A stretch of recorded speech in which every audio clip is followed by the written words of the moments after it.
Today, I want to show you how to find your files and where they're stored automatically and to back up. So, uh, first of all, I want to emphasize that before you ever make changes to anything in your Eclipse, you always want to back it up, because if you make mistakes and you don't know what you did and you didn't back it up, you're not going to be able to revert back to your previous settings. So I actually have my backup right here, but you can also find it under Tools, Backup right here, and it'll bring this up.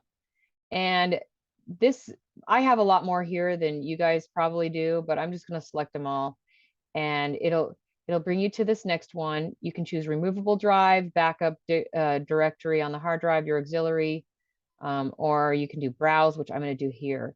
And I'm going to save it in Dropbox because that is my, because I want it in a place other than where I'm having it stored right now. So let me go to court reporting and my backup, and I'm going to hit OK.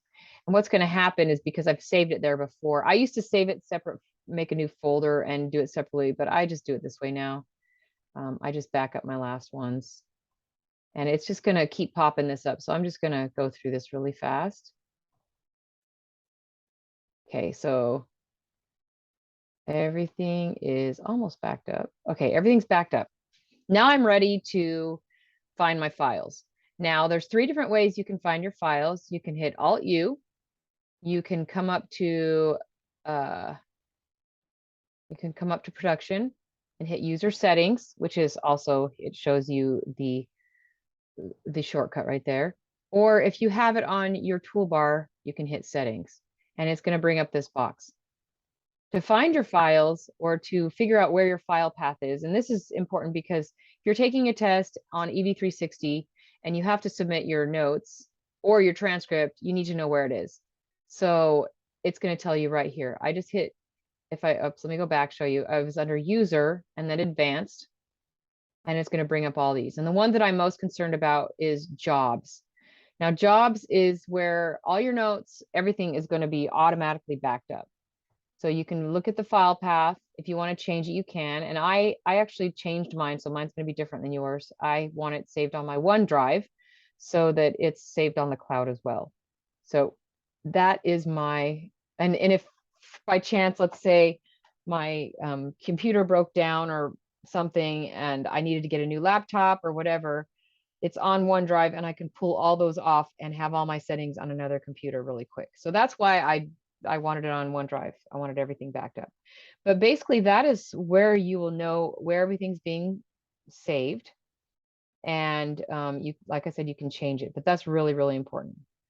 Another thing that you can do is under real time right here, if you want to change the name of your file. So it says auto rename real-time jobs to.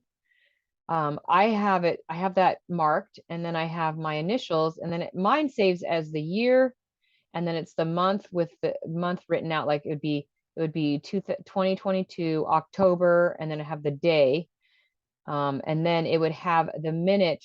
When I open a dictionary, or I'm sorry, when I open a real-time document, it's going, the last one is going to be the time of day. So right now it's 12:22, and if I were to open up a new real-time document, it would show as 12:20. The name would be DRS 2022 October 17, and then it would have 1222, meaning 12:22. And that last 4 numbers that are the numbers that I actually just write down in my book when I'm keeping track of all the notes that I take. So that is the user. That's how you change the name if you want to do that. You don't have to, but that's what I did. Another thing in regards to exporting, I want to talk about exporting dictionaries really fast. So here is my dictionary. Let's say I wanted to find a word. Okay, so I want to make sure my hyperkeys is lit up, and I'm gonna hit the letter F on my keyboard and hit return, and it's gonna come up with my dictionary and all of the dictionaries, everything in my dictionary. I have 235,000 words plus in my dictionary. But let's say I want to find a word. So I'm going to hit F again because that brings up my find. And I'm going to just type in the word friend. So everything that has the word friend in it is going to show up. Let's say now maybe you were working on your dictionary, whatever, and you had said, oh man, I need to export my dictionary so I can put it on my machine. Now I have a Lumi machine. So let's say I wanted to export it and put all that on my dictionary. Now I just did a search for friend, and I've actually done this before. That's why I'm pointing this out. If I were to export it how it is right here, and then I were to put that onto my Lumi, then the only words that would register on my Luminex would be these words right here. So it's very important to make sure that you have your entire dictionary showing when you export it. And how you do that is you hit F for find, and then you leave that blank, and then you hit OK. And now you have your entire dictionary. So now I'm going to export it, and I'm going to export it as an RTF.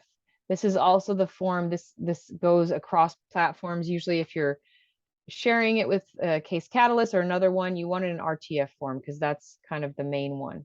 So I'm going to do that, and I know where it's saved, but if you don't know where it's going to be saved, then you want to hit browse and save it where you want it saved.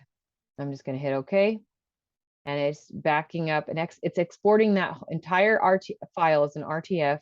And now I can go to my program. If you don't have it, you have to get this off. If it's RTF CRE to writer dictionary conversion, you can find it on Stenograph's website.